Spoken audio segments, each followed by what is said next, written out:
Hey guys, welcome to my channel.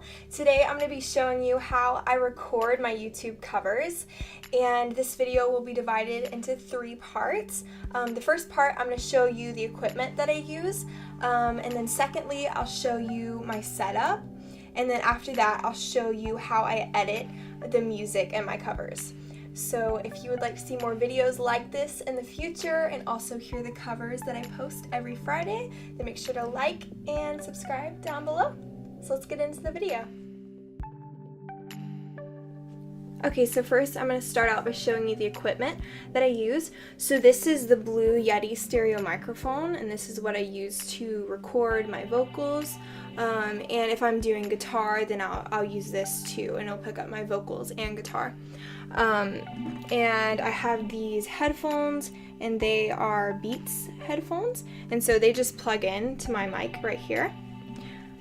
And if you're recording to GarageBand, then it's important to have a MIDI cable. So you basically just hook this up to your computer. It has like a USB side right here, and then this other part I'll be hooking up to my keyboard. And then I have this pedal for my keyboard, which I just got off of Amazon, and it's by the brand 𝙊𝙄𝙆𝙀𝙊𝙎.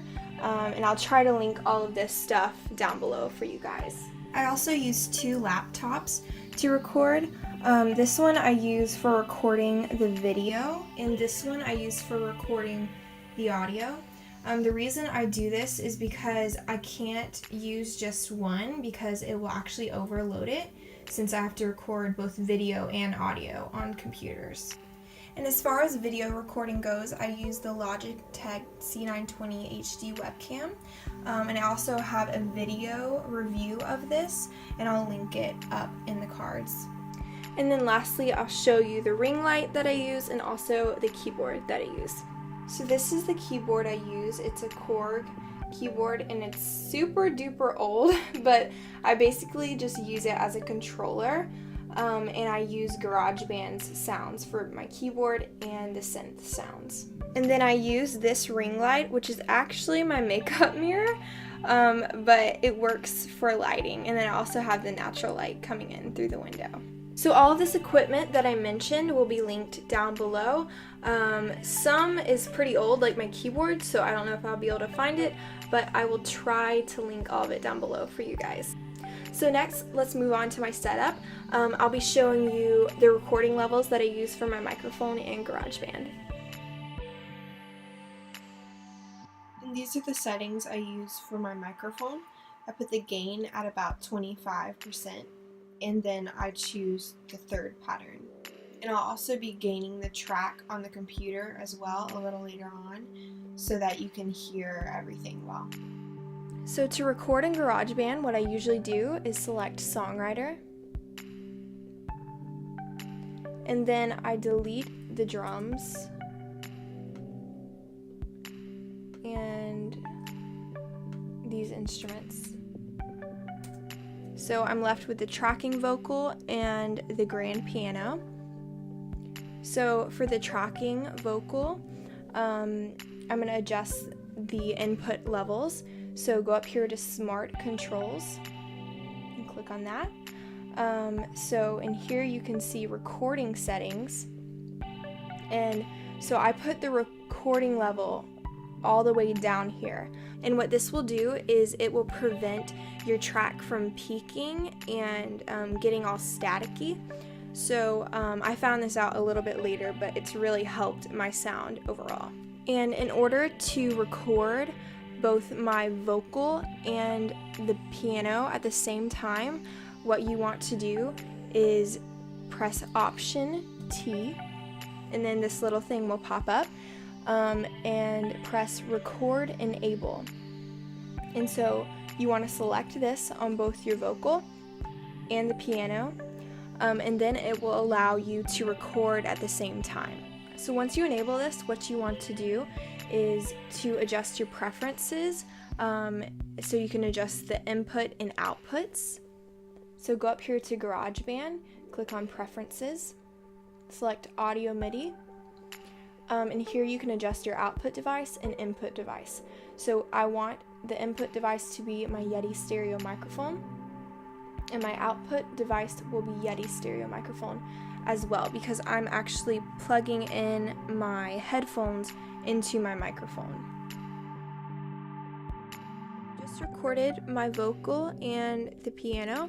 So now what I'm going to do is add a synth. So what you want to do is click this add symbol and then click on software instrument.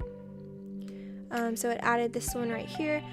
So you want to go over to synthesizer and click on that, then click on pad.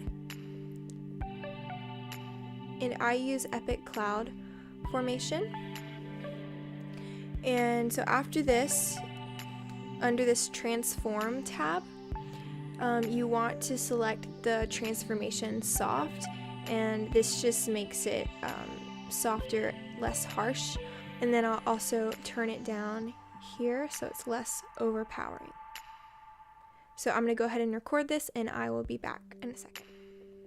Okay, so I just recorded the synth, and the first thing I'm going to do is go ahead and trim these parts to just make it where the instruments and my vocal come in. So I'll trim it to about here, and then I'm going to switch it like that so I can see it better. Okay, now I'm going to hold down my mouse and scroll past all of these to select them, and then I can drag all of them over to the beginning of the track. And then I'll also take this end thing right here, and I'm going to scroll to the end of the track. So the next thing I'm going to do is I'm going to click on master, and actually I already have this on because I turned it on earlier, but you want to click on this and turn the gain up. Since I recorded at such a low level, I need to bring the tracks up so they can be heard better. So about 30, we'll keep it there for now, and we'll see how it is. So what I'm going to do is I'm going to go to the tracking vocal, and so I'm just going to edit this a bit.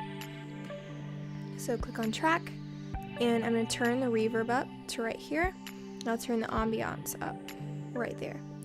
I'm also going to edit the EQ, so select EQ, and then click on setting, go to voice, and I select warm vocal.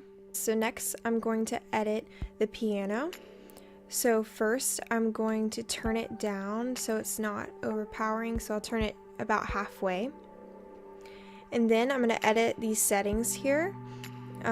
So actually go to track, and then under controls I'm going to edit the reverb, so I'm going to turn it up about halfway. And I'm also going to edit the ambiance, and I'll turn it up about that much. Then go into EQ, and this setting is already selected. I'm just going to power it on, but what you want to do is select this right here, go down to keyboards, and then select warm piano, and this will just give it kind of a softer sound. So now I'm going to edit the pad. So I'm going to click on controls here, and I'm just going to adjust this right here so it sounds like more soft. Okay, so that sounds good to me. So now I'm going to export it. So what I do is click share, and then export song to disk, and this just exports it as a MP4 file, and I'll just save it to my folder.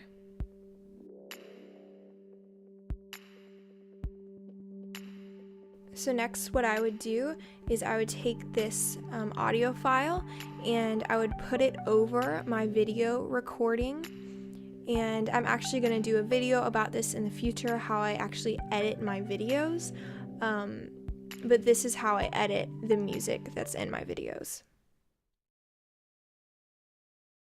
When I lose direction, when I can't see the stars, if we get disconnected,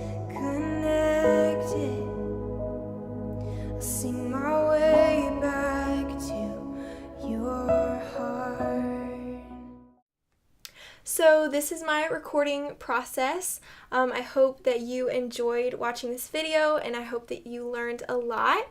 If you did, make sure to give this video a thumbs up and also to subscribe down below so you can see more videos like it in the future.